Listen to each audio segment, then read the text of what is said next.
Hey, I'm Josh Hines, and I'm reading from Chapter 7 in my book, The Heroes of Exile. This is something like the 100th rewrite of the scene, and I expect to be done a final draft sometime before the Earth is pulled into the sun's gravity. So previously on Heroes of Exile, Night Watcher, the protagonist, he meets a magical superhero named Druid who invites him into a meeting at a bar, the Ghost and the Gauntlet. Night Watcher goes, hoping that this will be his big break. Before the meeting, he goes to the bathroom and he finds two punk cyborgs doing drugs. They make fun of him for being too nervous to pee and for being a superhero. Night Watcher goes to find Druid, discovering these two are here for the same meeting. This is Chapter 7, Heady Metal. I slouched towards the booth, where Druid greeted me, flashing teeth flossed by his mustache hairs. How was the bathroom? Everything go okay? He patted a stool beside him, which I approached as if it would bite. The two from the bathroom bookended the round booth, the beard-braided man to my left, the steel-mohawked woman to my right, both watching me sit with the same contempt with which they watched me pee.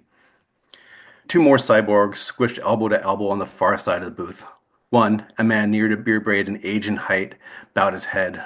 One, a cloudy, crimson circle of glowing glass set in an iron collar, his frizzled and dry hair clouding his face, his nose cherried red, resembling a Terminator Santa on a Vegas bender. He scratched at a tattered notebook with a fountain pen filled from an inkwell held in a vice grip that substituted for a hand. The young woman with the disordered flopping mohawk to Santa's left fixed a staring squint, framed by green bangs, at the stack of coasters she'd cut to strips with tiny scissors protruding from her pinky, which was hinged back at the middle knuckle. They said nothing to me, nor looked up. Beard Braid set his lamp eye on me like it was an x-ray machine searching for a backbone. So, he grunted at Druid, he's with you. Night Watcher, Druid said, tilting his staff towards Beard Braid. This is not interested, said the man. We, met, I said. What? Beard Braid's scratchy voice griped. Was so urgent that we needed to meet. That's an important question, said Druid. I need you all. Hey! Screamed a male voice from behind me. I spun, hitting my knees against Druid, tipping him off his stool. The bartender approached, a man with dark curls, etched frown lines, and a Hawaiian shirt that blended a cherry-themed print with cranberry juice stains. He pointed a finger at Rowan and another at Silver. Were these two getting high in the bathroom? Steel Mohawk snorted. Fuck no. How do you get high and shite ketamine? The bartender's fist fell to his side. Get out, all of you. Steel Mohawk's metal hand curled into a ball and she lunged at the bartender. Druid sidled between them, addressing our host. Hey, hey, they may not look it, but these are war heroes. The drugs help with the PTSD they got from saving the world so many times. Druid slipped bills into the bartender's breast pocket. A little something for your trouble. 4 drugs for the table, please.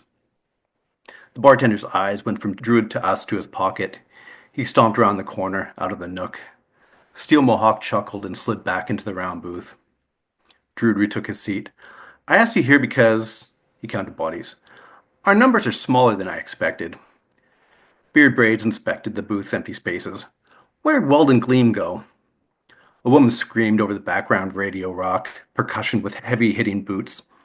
Get out of my face while you still got yours. There they are, said Steel Mohawk.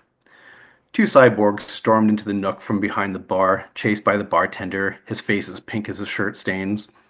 One of the cyborgs, a tall, thin, ebony woman with dreadlocks of bundled barbed wire dripped in pink paint, strode shoulders back, chest out, elbows up.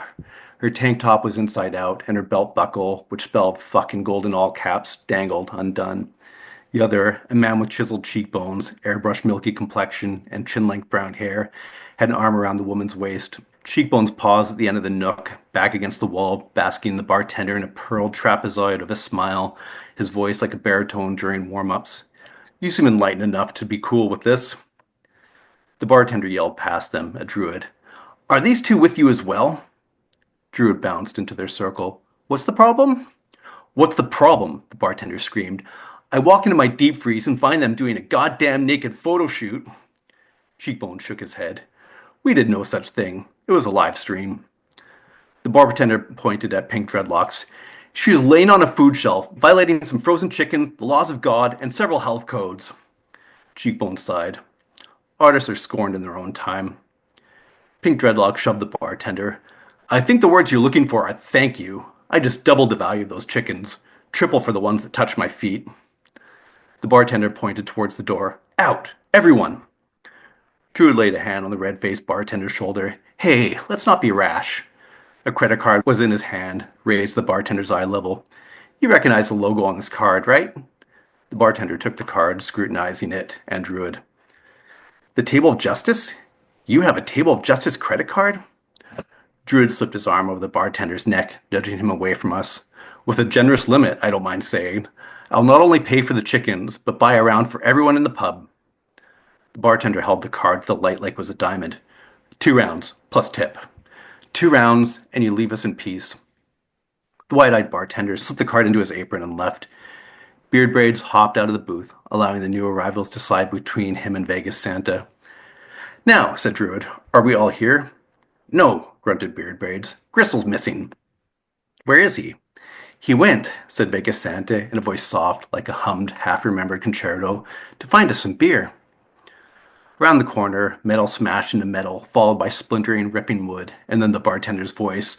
What the fuck is wrong with you people? Silver tilted up her ear. Sounds like you found some. A cyborg, trailed by a screaming bartender, came around the corner, cradling a chrome silver keg like a swaddling child, its hose spitting beer. The new man's camel-colored pork pie hat shaded a face layered with dirt and scruff.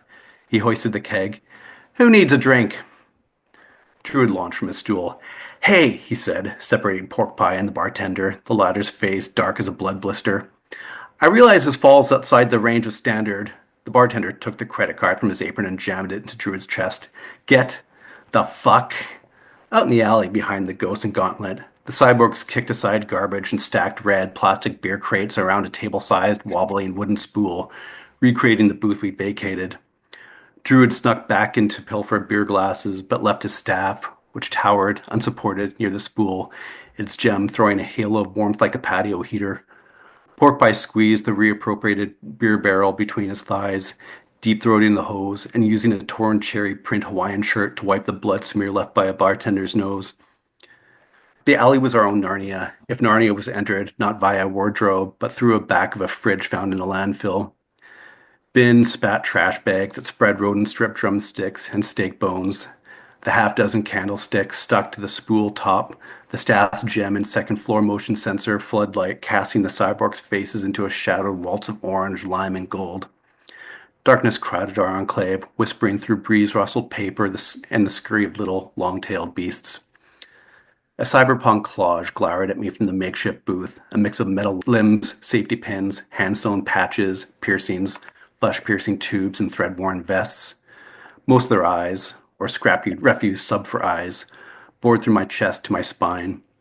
The group formed a semicircle around the table, reclaiming the seating order they'd adopted in the bar, Beard Braids and Steel Mohawk tipping the ends of the cyborg crescent. Greenbags and Vegas Santa huddled close opposite me, the former assembling her smuggled hill of coaster strips into a round, ashtray-sized foundations, while the latter wrote in his notebook by a candle he'd melted to his vice grip hand beside his inkwell. Pink dreadlocks and cheekbones snuggled between the two dwarves while Pork Pie perched next to Steel Mohawk. Beard Braids folded iron fists on the spool, his whiskers brushing his thighs, feet kicking air. Steel Mohawk faced me, legs crossed, her black, reflective fingers bent back under her chin, her sparkling irises glinting below a shadowed brow. She leaned away, and when her head flicked, her spikes jabbed Pork Pie's neck, though he didn't complain or possibly notice. I slumped under their glares, wishing to melt to a puddle under my wobbling crates, and prayed I wouldn't puke into my mask. Druid, before leaving, suggested we play 2 truths and a lie to break the ice. The ice stayed, the game unplayed. The only two who didn't see with reflexive hatred were Greenbanks and Santa, both too absorbed in their arts to look up.